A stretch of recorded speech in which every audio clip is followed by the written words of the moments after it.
그러면 이렇게 경제 지표들이 방향성이 일관되지 못하니까 현재의 경기 판단도 힘들고 미래에 대한 경기 전망도 힘들고 논리적 분석이 쉽지가 않다는 겁니다.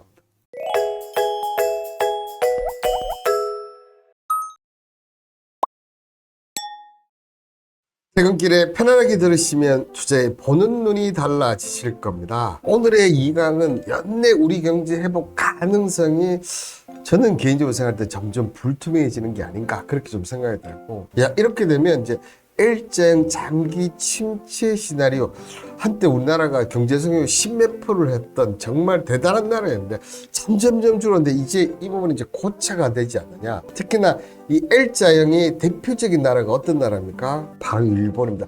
잃어버린 30년을 갖고 있는 일본처럼 되는 게 아닌가. 이 관련해서 내용을 좀 설명을 드릴까 하는데, 오늘은 지표들도 많이 나오고 경제 용어들도 많이 나오고 그래서 좀 듣기에 따라서는 좀 어려울 수가 있는데 최대한 좀 제가 쉽게 설명을 좀 드리도록 하겠습니다. 자, 특히 우리나라 경제가 지금 가장 문제점이 뭐냐면 내수와 수출이 동시에 침체하고 있다. 그래서 불황형 경제다 이렇게 얘기하는데 과연 어느 정도까지 그렇게 되느냐? 자, 최근 3일 현대경제연구원에서 발표한 상저하고 가능성 제거를 위한 경기 회복 모멘텀에게 절실한 제목 보고서 2분기 경제 성장률이 전분기에 대비 0.6%를 기록하는데 수익 감소에 따른 착시 현상으로 사실상 마이너스 성장이라는 거죠. 그러니까 지난 방송에서 제가 언급드린 수출, 자, 수입 이렇게 있지 않습니까? 근데 수출이 줄었는데 수입이 더 줄다 보니까 오히려 이 착시 현상으로 성장을 했지만 역성장이다. 지금 보시면 민간 소비 마이너스 0.1%, 건설 투자 0.4%, 설비 투자 0.2%, 수출 마이너스 1.8%, 수입이 마이너스 4.2% 감소해서 1을 상회하면서 역성장을 했다. 그래서 성장을 했지만 진짜 성장이 아니라는 얘기죠. 자, 그러면서 이제 7월 산업활동 동계를 통계청에서 보면요. 자, 산업 생산을 이렇게 한번 보시면, 특히 보시면 여기 한번 보십시오. 전체적으로 봤을 때 뭐 올라간 것도 있고 내려간 것도 있지만 전자 부품이 무려 마이너스 11.2%입니다. 자, 그리고 소비도 보시면 소비의 또 핵심이 뭐냐 하면 내구재인데 내구재 중에서도 보면 이 승용차 부분이 마이너스 5.1%. 어떻게 보면 우리나라 투탑이죠. 반도체, 뭐 전기, 전자, 그 다음에 자동차. 이게 생산도 많이 줄었고 그러니까 소비가 주니까 당연히 생산이 줄 수밖에 없어요. 그죠? 여기에 보면 설비 투자가 무려 8.9%. 그러니까 지금 당장에 생산도 안 되고 소비도 안 되는데 여기에 설비 투자, 그러니까 우리 디플레이션 제가 계속 얘기했던 이 악순환의 고리가 지금 나오고 있다는 거예요. 유일하게 지금 건설 기성이 올라갔지만 이것도 올락 0.8% 닿고, 제가 뒤에 설명을 드리겠지만 내용 보면 또 기가 막힙니다. 절대로 건설 쪽도 지금 좋지 않다는 거. 자, 먼저 이 지난 7월 소매 판매 전월비 증가율을 보시면 몇 프로입니까? 마이너스 3.2%입니다. 지금 작년 7월이 0.1, 그리고 4월달에 조금 좋았다 하는데 지금 다시 3.2%. 근데 자, 전년 동월비를 보면 전년도 그닥 좋았지 않았는데도 불구하고 지금 2022년보다 2023년 특히 7월, 그러니까 지금 뭐 상저하고 하반기에 좋아진다고 하는데 오히려 소매 판매는 마이너스 3.2%. 어떻게 보면 코로나 경제 위기가 시작된 2020년 7월 달이 그때가 몇 프로였냐면 마이너스 4.6%였어요. 그때 이후로 가장 최저로, 그러니까 3년 만에 가장 큰 폭의 침체를 기록을 했다. 특히나 7월에 이렇게 더 빠진 이유는 뭡니까? 바로 집중호우 때문에 그렇죠. 일단 소매 판매가 지금 박살났어, 그죠? 자, 그러면 자, 설비 투자 한번 볼까요? 설비 투자도 한번 자세히 보면, 자, 설비 투자도 보시면 2020년 7월 때 마이너스 1.8%였어요, 그죠? 전년 동월비 줄었는데 또 줄은 거죠? 2024년에 0.8% 조금 늘어났는데 5월달 3.1%다, 6월달 마이너스 1.2%, 7월달에 마이너스 8.9%. 자, 전년 동월비 이렇게 돼 있어요. 특히나 이 고물가, 고금리 등으로 투자 심리가 악화된 가운데 내수와 수출이 동시에 침체하자 7월부터는 설비 투자가 대대적으로 감소를 했다. 근데 이 감소폭도 11년 4개월 만에 역대급. 어떻게 보면 한국 경제가 11년 후로 지금 되돌아갔다.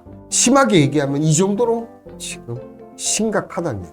자, 이 건설기구가 아까 앞서 0.8% 올랐다고 했지 않습니까? 건설기성, 자, 제가 건설기곡이라고 얘기했네요. 자, 건설기구 쉽게 얘기하면 건설회사가 시공했던, 그러니까 뭐 주택이든 뭐 아파트든 뭐 강공사든 이런 시공했던 것을 얘기하면, 그러니까 실질적인 매출에 연관되는 쪽이겠죠. 이게 0.8% 증가를 했다고 돼 있어요. 그죠? 근데 보시면 자, 마이너스 1.4, 1.2, 0.7, 6월달에 마이너스 2.0에서 7월달에 0.8. 자, 이렇게 왔다 갔다 하다가 지금 살짝 지금 올랐는데, 요것만 보면 그러면 건설 경기가 올라갈 수 있을까? 왜냐면 건설 쪽이 이런 전체적인 부분에서 많은 비중을 차지하기 때문에 그렇습니다. 보시면 건설 수주, 주택 등 건축 및 토저수, 토목 등 수주가 모두 전년 동월비 몇 프로? 마이너스 55.3%. 자, 26.7 마이너스 점점 줄고 있다는 거죠. 그러니까 물론 지금 건설 경기가 안 좋은 부분, 그리고 미분양이 많은 이런 부분도 있지만 기본적으로 이걸 뭘 나타내냐 하면 향후 건설이 몇 년간 건설 경기를 좋게 보지 않고 있다. 그래서 함부로 지었다간 자기들이 망할 수 있으니까 오히려 지금 많이, 그게 보시면 이렇게 많이 준 거예요. 그렇다는 얘기는 건설 기성이 올라간들 일시적이라는 얘기죠. 그죠? 자, 그리고 경제 지표 중에서 항상 보면 동행이나 선행 정말 중요하지 않습니까? 동행은 현재, 선행은 미래의 이런 경제 지표다, 이렇게 보시면 되는데, 지금 보시면 선행 종합지수 순환 변동치 같은 경우는 전월 대비 살짝 오르긴 올랐어요. 그죠? 그런데 현재 경기를 보여주는 동행지수 순환 변동치는 올해 1월 기점으로 해서 지금 어떻게 됐습니까? 쭉 이렇게 되어 있어요. 그러니까 선행은 올라가는데 살짝 오는데 오히려 지금 동행은 오히려 지금 내려오고 있어요.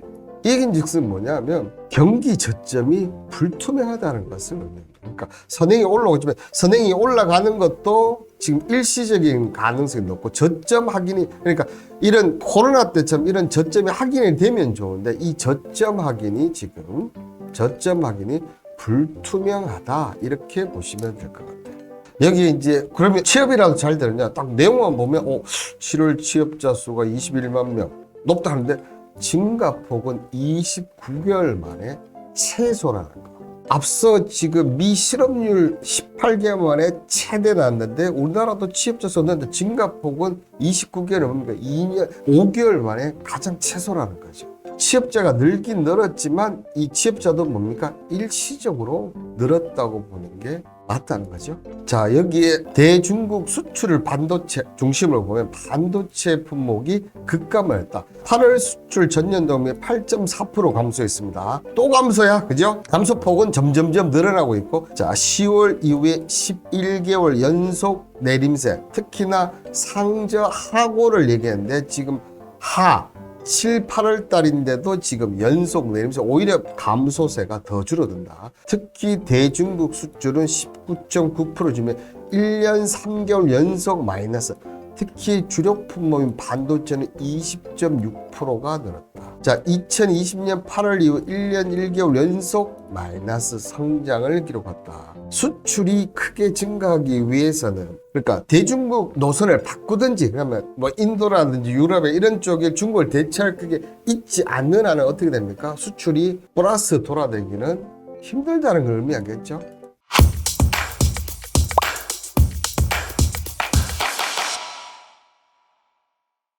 그럼 이런 중국 수출이 감소가 미치는 영향과 시사점 한번 보면, 특히 이거 보시면 여러분들 정말 기가 막힙니다. 특히 G20 경제 성장률과 한국의 경제 성장과 이 상관계수를 보면, 이게 그러니까 중국이 경기가 안 좋으면 G20 국가들하고 한국하고 이렇게 다 비교를 해봤는데, 호주, 캐나다 이렇게 다 있지 않습니까? 가장 높은 나라가 아르헨티나예요. 그래 봐야 0.1밖에 안 되는데 우리나라는 지금 0.7%를 넘었다는 거죠.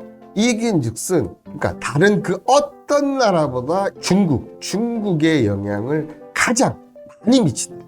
아르헨티나 뭐 다른 나라는 별 상관없어요. 우리나라는 중국과 관계가 0.7이나 된다는 거예요. 중국이 수출이 감소하면 우리나라 경제가 안 좋아지는데, 특히 이 대중국 수출 증가율이 1월, 7월이 보면 지금 누적이 마이너스 25.9%거든요. 그러면 중국 수출 감소에 따라서 실질 GDP 감소 규모는 우리나라가 24.3조 원 정도 된다고 합니다. 그리고 2022 실질 GDP 규모의 1968.8조의 1.2% 정도 비중. 여기에 다른 부분이 2022년 수준의 경제 성장을 유지한 전제에 보면 대중국 감소로 2023년 경제 성장이 몇 프로 하락했냐면 1.2%입니다. 자, 우리나라가 지금 최근 2에서 3% 본다고 하면 거의 절반 가까운 경제 성장률이 중국 수출 감소 때문에 나왔다는 것이 이 차트 하나로 상관계에서는 다 나온다는 겁니다. 정말 영향이 크지 않습니까, 여러분들? 자, 앞서 제가 얘기했던 내용을 이렇게 해서 설명을 드렸던 거예요. 과거에 비해 중국 경제, 한국 경제 의존도가 낮아진 건 맞지만 특히 수입 의존도가 항상 1위 이렇게 했었는데 지금 많이 내려오긴 내려왔어요. 그렇지만 여기에 문제점이 상당히 많고 지금 현재 보면 46% 대중국 수출 침체가 46%의 영향을 미친다는 겁니다. 자, 보시면 이 한국 대 대중국 수출 의존도를 보시면 어떻습니까? 2018년, 19년이 가장 좋았어요. 이 시점을 시작으로 해서 쭉 꺾였죠. 여기에는 여러분들 트럼프, 그죠? 트럼프 뭐 이꼴 미국이죠. 미국과 지금 최근에 우리나라 대한민국 정부의 대중국 정책, 특히 한밀 이 영향이 지금 가장 크면서 지금 이 수준까지 떨어진 거예요.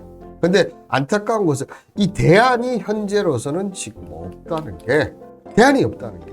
자, 왜 그러냐면, 자, 중국의 수입 시장 상위 5개국, 자, 중국 수입 시장 상위 5개국이 5나라예요. 이 중에 뭐 미국도 있습니다, 여러분들. 미국 같은 경우는 항상 중국이 4위 정도, 수입 국가의 4위 정도 유지하다가 오히려 지금 2023년에는 지금 중국 견제한다 하지만 미국은 지금 몇 위입니까? 2위까지 올라왔어요. 대만은 2위에서 압도적으로 1위고, 그죠? 자, 그리고 한국을 보십시오. 한국은 2019년 1위, 그 다음에 2020년에 3위, 그 다음에 2021년에 2위, 2022년에 2위, 근데 2023년에 5위까지 떨어뜨렸어요. 자, 증감률은 마이너스 20. 그러니까 수출이 준 만큼, 그럼 어떻게, 좋은 쪽으로 해석을 하면, 중국 의존도 많이 줄었네. 그죠? 중국 의존도 많이 줄었네. 이렇게 볼 수가 있어요. 하면 요걸 좀 자세히 살펴보면, 자, 한국의 주요 수출 산업별 대중국 수출 의존도를 보시면 철강, 자동차, 가전 쪽에서는 크게 문제가 없어요. 그죠? 근데 석유화학 같은 경우는 39.1%. 그 다음에 자, 기계는 23.5%. 자, 그리고 반도체 포함한 ICT가 무려 43.9%. 자, 그리고 반도체는 무려 54.7%입니다. 여러분들. 특히나 우리나라 주력 산업인 ICT 및 반도체 산업의 대중국 수출 비중은 여전히 50% 가까이 육박을 하고 반도체가 50을 넘어가요. 이 얘기는 즉슨 중국 시장 이 수요의 뒷받침 없이는 반도체라든지 반도체 ICT 관련해서는 산업 경기 회복이 현재로서는 뭡니까? 불가능합니다. 근데 이걸 어떻게 보면 민간 기업들한테 떠맡기고 있지. 너희들이 알아서 해. 우리 기조는 이쪽이니까 이 부분은 너희가 알아서 해. 2023년대 중국 수출 감소의 경제성 하락각을 이렇게 추정값으로 이렇게 보신다면, 자, 2023년 대중국 수출 감사가 달러 기준으로 보면 369.2억 달러. 그죠? 그 다음에 자, 원화 기준을 하면 47.9조 원입니다. 세수 펑크 난 것만큼만 딱 진짜 희한하게 수출 감소가 됐네. 그죠? 자, 그리고 대중국 수출 감소로 인한 부가가치의 감소액은 보면 31조 원. 그 다음에 경제 성장률 하락 압력은 1.2%. 1.2%. 앞서 제가 얘기 드렸던 부분이에요. 그죠? 1월부터 7월 누계대 기준으로 해서 중국 수출 증가율 추이를 보면 꾸준히 이렇게 다 뭐 잠시 한때 이렇게 있었지만, 자, 여기도 있었고 여기 있었지만 이거는 일단은 뭐 코로나 시국이었으니까. 그죠? 근데 이 하락폭 보이시죠? 수출 증가 하락폭이 지금이 가장 큽니다. 어떻게 보면 한국과 중국이 본격적으로 교역 관계를 시작했던 2000년 이후에 사상 최대라는 점이죠. 근데 이 폭이 앞으로 더 늘어나다. 왜냐하면 수출은 막히고 점점 막히고 있고, 근데 수입도 줄고는 있지만 특히 우리나라 핵심 부품 ICT 및 반도체는 우리가 어쩔 수 없이 해야 되기 때문에 증가율 추이나 수출 이런 부분들은 점점점 나빠질 수밖에 없겠죠. 자, 그럼 이 중국 수출의 감소에 따른 시사점을 이렇게 한번 본다 그러면 이 수출 경기 침체 장기화 가능성이 상당히 높다는 겁니다. 왜냐하면 수출 감소 1위에도 불구하고 특히 반도체 및 ICT 부품 의존도가 높음에 따라서 인도나 뭐 거대 신흥국 자원 수출국에 대한 적극적인 뭐 이런 대안이라든지 수출 다변화 전략 뭐 이런 게 없다면 이 차이나 리스크에 대한 대응 영역은 당연히 취약할 수밖에 없고, 이게 특히나 민간 기업들, 대기업보다 여러분들 오히려 대기업보다 중소기업들 있지 않습니까? 타격이 가면 갈수록 심해집니다. 특히 대기업은 돈이라고 해서 버틸 수가 있지, 중소기업은 뭡니까? 버틸 수가 없어요. 그러면 어떤 전략, 이 수출 관련해서 중소기업들에 가서 경영 안정화에 대한 지원이 없으면 우리나라 부품 회사들 싹 다 망할 수 있어요. 두 번째로 바로 신기술 고부가 제품 중심 제품입니다. 앞서 얘기 드렸듯이 화웨이가 5G 폰 이제 개발했지 않습니까? 중국이 이제 점점 따라오고 있어요. 근데 우리가 중국 시장에 버릴 수 있냐? 아니죠. 중국은 미국에 이어서 2위의 경제 규모를 가진 거대 시장이 때문에 버릴 수가 없습니다. 그렇다면 어쨌든 지금의 주력 제품이 어떻게 보면 범용 중간재 제품이라고 보면 이 중국 중간재가 중국에 따라오지 않습니까? 그러면 이걸 중국 기업들이 접근하기 어려운 신기술 고부가 제품 중심으로 재편을 해야지만 중국 수출을 다시 늘릴 수 있다는 겁니다. 여기에 소비재 중심으로 전환시키는 방향에서 직접적인 중국 소비 타겟팅 전략을 강화를 해야 되는데, 자, 안타깝게도 여러분들 지금 정부에서는 그런 대안이 별로 없습니다. 지금 이 부분을 민간 기업이 해야 된다는 게 제가 볼 때 좀 안타까운 부분이 아닐까. 자, 그러면 수출 감소에 따라서 지금 내수 시장도 지금 앉아서, 그렇기 때문에 그러면 수출이 줄면 내수라도 올려야 되거든요. 이거는 인위적으로 가능하단 말이에요. 수출은 우리가 어떻게 할 수가 없지만 내수는 가능. 그래서 내수 경기 안전판 기능 보강하는 게 필요하다는 겁니다. 여기에는 뭐 다양한 소비 활동의 정책들을 추진해서 내수 시장에 활력을 하거나 뭐 정책적인 한계로 내수 전제 진작을 위해서 거시 경제적 접근이 어렵긴 하지만 뭐 관광 상품이라든지 뭐 해외 홍보를 해서라든지 어쨌든 국내 이런 것도 소비를 활발하게 했지만 해외 쪽에서 많이 데리고 오면 되는 거지 않겠습니까? 이런 부분을 해야 되는데, 그러면 이제 이게 돈이 드는데, 그죠? 이 돈을 정부에서 돈을 풀어야 되는데 지금 정부는 이제 긴축 재정이라서 지금 돈 푸는 데는 두 군데 있는 것 같아요. 제가 볼 때 우크라이나랑 그다음에 수산 쪽에 이런 부분이 좀 현실성 있게 가능성이 있느냐는 부분. 그래서 지금 수출 내수, 솔직히 내수라도 진짜 시키면 좋은데 쉽지가 않다. 자, 근데 이 부분이 저는 지금 현재 가장 저는 좀 답답한 게 이 정치권. 지금 윤석열 대통령 같은 경우는 한미일 3국 정상이 뭐 캠프 데이비드 정상회 계획을 해서 정상회 계획 경제 협력을 강화하기로 했다. 근데 우리한테 이득은 없어. 근데 한국 무역인 압제가 될 수도 우려가 퍼졌다. 외교적으로 한미일 국가와 중국 간의 선명한 대립 구도가 최대 교역인 중국과 경쟁이 더욱더 어렵다. 특히나 중국 같은 경우 시진핑이 역사상 처음으로 외국 기업을 방문을 했지 않습니까? 그게 LG 디스플레이예요. 제스처를 보냈단 말이야. 근데 우리나라는 너무 지금 강경 일변도로 가고 있다는 거. 여기에 지금 더불어민주당 같은 경우는 미국을 대신해 중국 대 열중에 대중국 수출을 해볼 기회를 찾기 힘들다. 이 혹평한 것이 이렇게 됐다.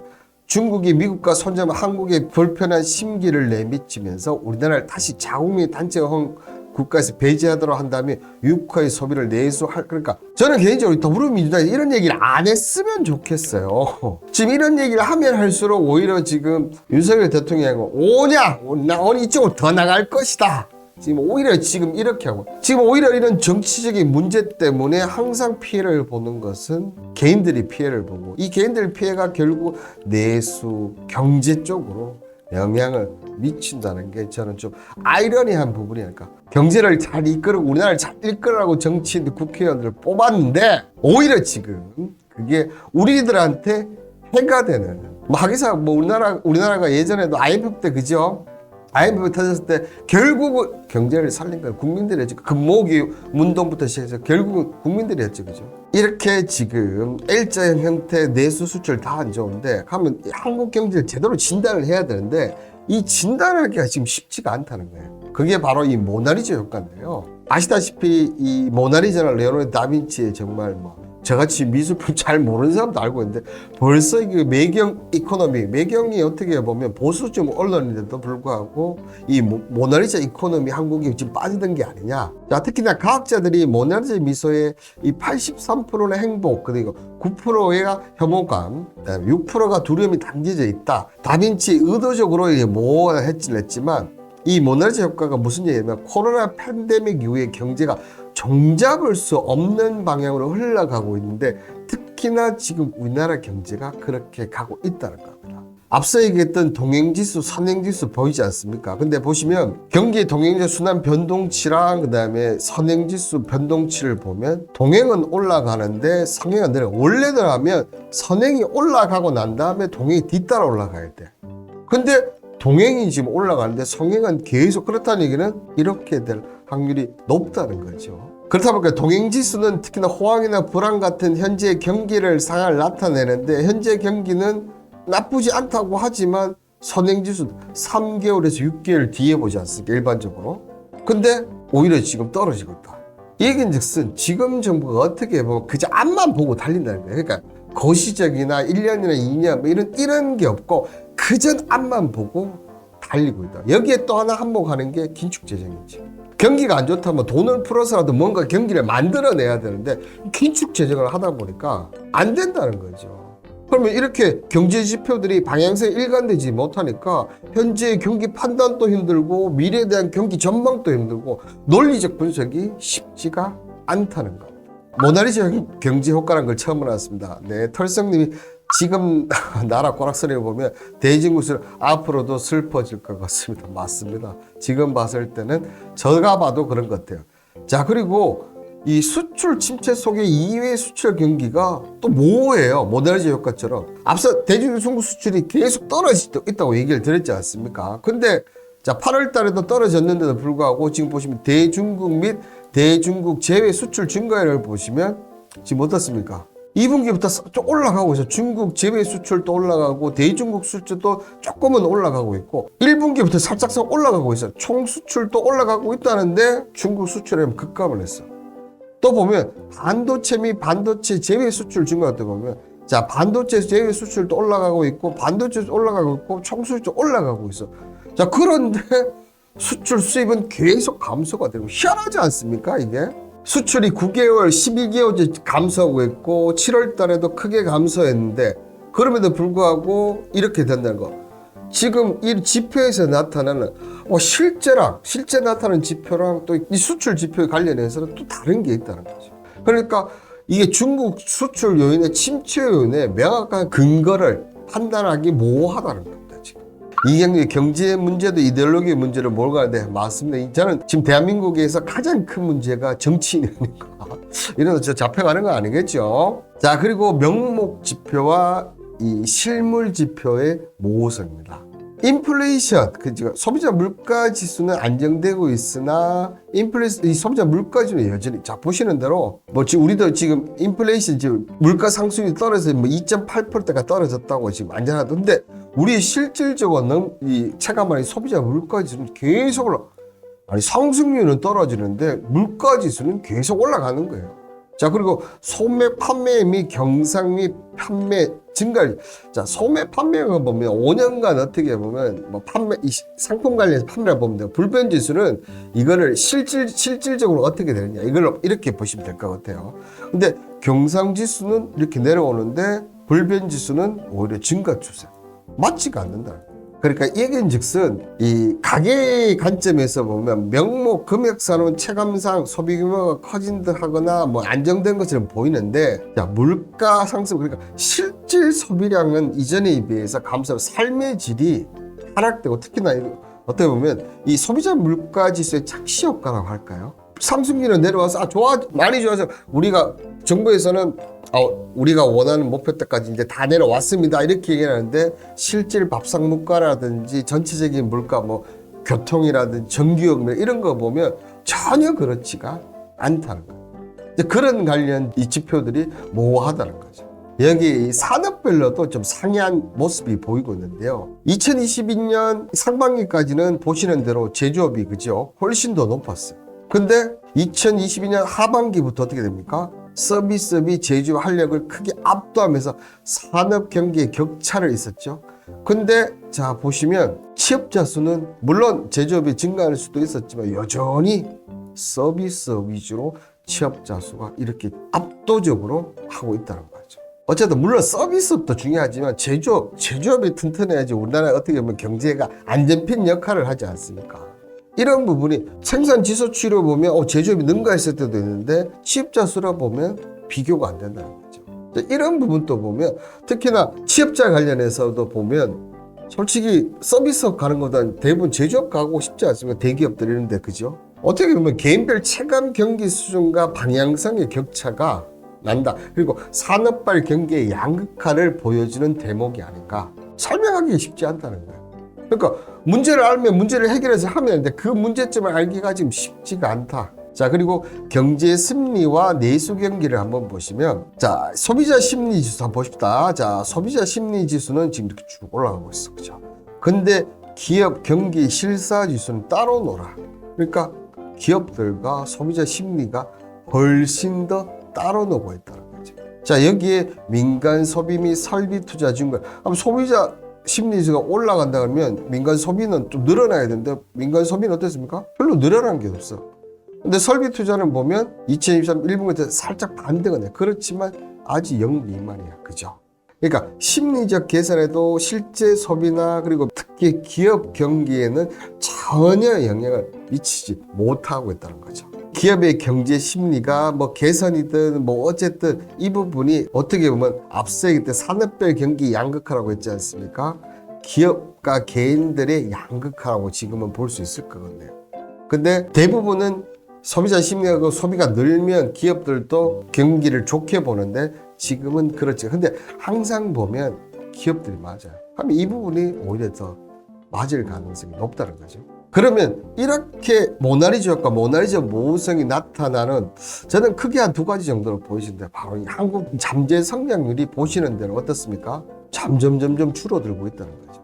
자, 80년 9.7%대, 외환위기 지금 7.3%, 위 5.1, 자, 금융 3%, 그래도 3%대 유지했는데 지금 2%대, 2%대 아니죠. 물론 코로나 때 2%였지만 지금은 냉정하게 지금 2022년 3월까지 보면 1% 미만입니다. 지금 성장률이 엄청 그러니까 경제 성장과 잠재 성장률 이게 계속 떨어지다 보니까 어떻습니까? 어떻게 보면 기초 체력이 약해졌다는 거죠.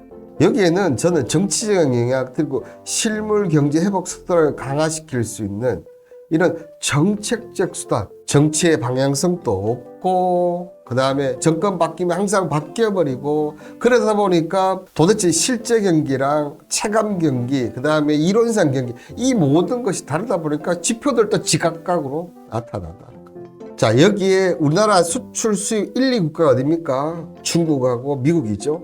자, 미국 한번 보시면 미국의 1년 경기 침체 확률이 보시는 대로 지금 어떻게 됐습니까? 60%대 70%가 올라갔어요. 여기에 중국 수출 및 소매 판부 증가를 또 보시면 자, 수출도 자, 상하이 봉쇄하고 리오프닝 된다고 했는데 오히려 지금 어떻습니까? 리오프닝 같은 소리 하고 있죠. 지금 중국이 부동산부터 시작하고 지금 뭐 여러 가지 정책을 냈는데도 전혀 지금 되지가 않아요. 미국도 경기 침체 확률이 높아지고 중국도 침체 이러다 보니까 지금 상자하고라는 이런 기본 방침과 완전히 다른 그러니까 지표들이나 이런 실물이나 이런 것들이 맞지가 않는 거지. 여기에 하반기에 그죠? PF 시장 규모 연체율 비중이 지금 점점 올라가고 있고 오늘 나온 기사 보니까 증권회사 이 부실 PF가 지금 한 6조 정도 된다. 여기에 소비자 물가 상승, 농축산물 가격 이렇게 되고 있지만 오히려 지금 그죠? 물가 상승은 내려가고 있지만 지금 실질 물가는 오히려 올라가고 그러니까 내수 관련 부분도 그렇고 또 이런 금융 관련 부분 불안감들이 여전히 존재한다는 것. 이렇다 보니까 모나리자 효과가 지금 계속 나타난다는 거죠. 그렇다면 과연 이 대한민국은 일정 경기 침체에 빠질까? 지금까지만 보면 빠질 것 같아, 그죠? 빠질 것 같은데, 자, 이 L자형은 경기가 정점을 지나 하강 국면에 접어들고 이미 회복이 없는 저점 상태를 머무는 경기입니다. 자, 보통 경기 관련해서 L자도 있고, 그죠? 그 다음에 U자 있고, V자 있고, W자. 이렇게 보통 4개 하는데, 요 3개는 위로 올라간다는 의미인데, L자는 성장이 없다는 겁니다. 성장. 자, 최근 한중일 모두 문제가 많다네요. 이 와중에 우리나라 수장이 옆나라 사람이라. 아, 이성균님. 이 잃어버린 30년, 일본이 L자형 불황의 대표적인 나라입니다. 자, 보시면 엔화 실질시로 환율 지금 95년도 여기에 있는데, 그죠? 자, 실질시로 등락을 보면 어떻습니까? 중국이나 미국 같은 경우는 위로, 그죠? 이렇게 되는데, 지금 일본은 30년 동안 마이너스 60. 일본이 얼마나 지금 경기가 침체가 어느 정도 대단한 건지. 지금 우리나라가 이런 코스로 가는 게 아닌가. 자, 그러면 자, L자형을 가느냐 안 가느냐. 앞서도 제가 언급드렸듯이 그 미국의 경기 침체 압률 얘기 드렸지 않습니까? 경기 침체 압률 얘기를 드렸었는데 요 관련해서 본다면 뉴욕 연방은행에서 발표한 미국 경제 침체 압률이 7월 달에 66.01%. 이는 보시는 대로 이때 뭐가 있었습니까? 2000년대 이후에 보면 리만 사태, 유럽 사태 이후에 가장 높은 침체 확률이 높다는 거예요. 이런 것들은 거짓말하지 않습니다. 거짓말하지 않아요. 이때도 40%대밖에 안 했어요. 솔직히 실패한 거지. 40%가 이때 100% 갔었어야 되는데. 근데 중요한 건 이때보다 지금 경기 침체 확률이 높다는. 근데 우리나라 너무 지금 좋게만 보고 있지 않습니까? 지표들은 침체를 가고 있다고 얘기를 하는데 말이죠. 그리고 여기 미국 분기 경제 성장률을 보시면 자, 미국이 3%대 있다가 미국도 지금 점점 떨어지고 있어요. 특히 2024년까지 보면 지금 어떻습니까? 추이 전망이 0.1. 예전의 미국으로 지금 오고 있다. 그러면 우리가 수출하는데 지금 중국이 안 되면, 그렇죠? 미국한테도 수출하는데 미국도 이렇게 되면 수출을 많이 할 수 있을 것 같습니까? 못 한다는 얘기죠. 그죠? 미국도 고금리의 영향을 지금 받고 있다는 겁니다. 자, 지금 보시면 또 미국 수요 부분별 성장 기여도 보면 2021분기에 뭐 순수출이죠. 그만큼 좋았다는 거예요. 이게 가장 어떻게 보면 좋아. 그 다음에 민간 투자. 그러면서 다시 순수출이 좋았죠. 그 다음에 줄어들었다가 지금 어떻게 했어요? 민간 소비로 지금 어떻게 보면 살리고 있었는데 민간 소비가 줄어들어. 근데 이 민간 소비가 지금 늘 가능성이 높습니까? 줄 가능성이 줄어들 가능성이 높다는 거죠. 우리나라 자체 힘으로 뭔가 미국에 기댈 언덕이 없다는 거예요. 그렇죠? 자, 그리고 지금 보시면 중국 같은 경우도 중국 인민은행이 정책금 내인 RPR을 1년 만기지 않습니까? 이게 지속적으로 인하하고 부동산 관련, 그다음 중국 정부가 정책금리를 지속적으로 하지만 전혀 먹히지가 않아요. 지금 보시는 대로 중국 수출 및 산업성 증가를 보면 어떻습니까? 산업 생산도 제다리고 수출도 반짝하다가 지금 하반기에 급감하고 있어요. 그러니까 우리나라 수출 1, 2의 국가 전혀 지금 도움 될 수도 없고 오히려 지금 이 미국 같은 경우는 점점점 내려가고 있다는 거죠. 그죠? 요 지표들은 뭐 앞서 다 소비자 물가하고 심리 요소는 제가 봤으니까 됐고, 그 다음에 가계 실질 가처분 소득 및 소비 증가를 보시면 실질 가처분 소득이 어떻습니까? 지금 0 밑으로 내려왔죠. 실질 소비도 지금 밑으로 내려왔어요. 이게 고물가 고금리의 영향력이 분명히 이 실제 소비에 지금 위축되고 있다는 것을 보여주는 대목입니다. 자, 여기에 지금 경제 성장률 추이 전망도 보시면 지금 1.5대 있는데 지금 최근에 1.2까지 지금 내려온 데도 있고, IMF 같은 경우 1.4입니다. 그죠? 지금 중국 때문에 1.2까지 하는데 중국 영향을 봤을 때는 저는 1% 넘기기 쉽지 않지 않나. 자, 그렇다면 향후 예상되는 시나리오는 두 가지밖에 없어요. 그죠? 바로 이 L자형 침체로 가느냐, 아니면 U자형 이렇게 한동안 이렇게 갔다가 이렇게 복귀하느냐, 아니면 이렇게 해서 그냥 이렇게 가느냐. 자, L자형은 보면 수출 침체가 장기화되고 지금 우리나라 11개월째 내려가고 있죠. 소비가 경제 안전핀 역할, 그러니까 수출이 안 되면 소비나 내수라도 할 수 있어야 되는데 그것다. 그래서 L자형 지금까지 얘기한 게 딱 맞아요. U자형 보면 수출이 빠르게 개선이 되고 동시에 내수 경기 할 수 있도록 정부의 정책적 대응이 동반돼야 되는데 안 된다. 그러면 지금 답은 정해져. 정부의 정책적 대응이 동반되어야지만 우리가 U자형으로 갈 수가 있다는 거죠. L자형이 안 간다는 거죠. 자, 털썩님 슬픈 소식이 전해져 긍정적으로 볼 만한 요소는 없을까요?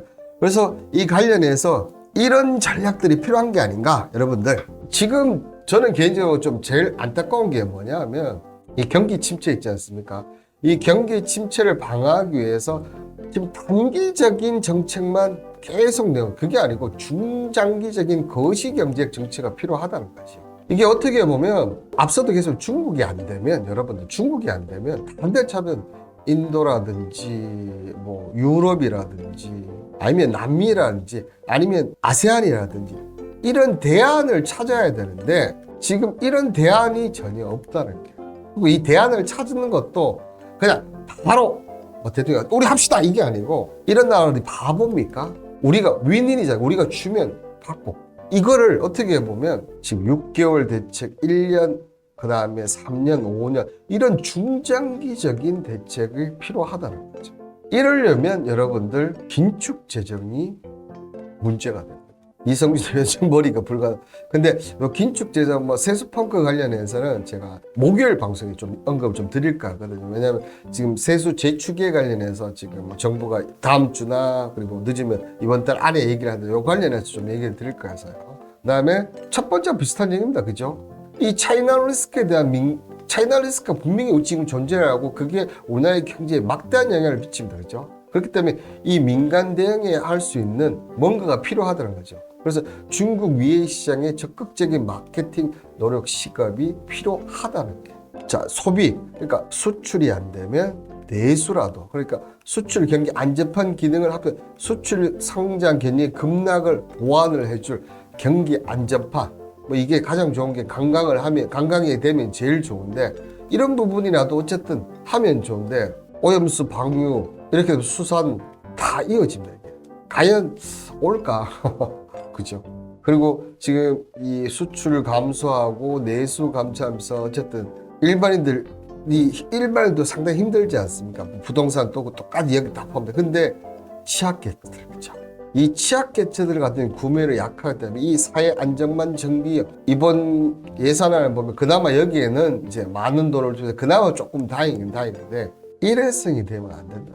꾸준히 제가 봤을 때 꾸준히 좀 해야 되지 않는가 지금 보이시면, 어쨌든 지금 현재 상황으로서는 저희가 당분간은 L자형으로 갈 가능성이 상당히 높아 보이고 지표들이나 원활히 여러 가지를 봤을 때 그렇습니다. 그렇지만 그럼에도 불구하고 여기 이성중님이나 이경님, 털성님 그럼에도 불구하고 저는 대한민국의 L자로는 절대로 가지 않는다 이렇게 얘기 드릴 수 있는 부분은, 대한민국의 국민들은 정말 대단하다는 거. 이 IMF부터 시작해서 항상, 그리고 우리나라 교육열만큼은 정말 세계 어느 나라보다 더 대단하지 않습니까? 이런 부분들을 봤을 때는 분명 이 어려운 부분, 이 실타래를 풀어나가지 않을까 그렇게 생각이 듭니다. 오늘 이 L자인 관련해서 좀 얘기를 드렸는데 오늘 방송은 여기서 마치도록 하겠습니다. 오늘 하루도 수고하셨고, 저는 여러분의 투자 도움이 되는 투자 캠퍼스 홍반장이었고, 다시 한번 구독자 1000명 너무 감사드립니다. 저는 목요일 날 또 이 세수 펑크 관련해서 어떤 얘기, 또 어떤 부분, 이게 조산모산이 아니냐, 이런 부분 언급 드리도록 하겠습니다. 목요일 만나 뵙겠습니다. 안녕.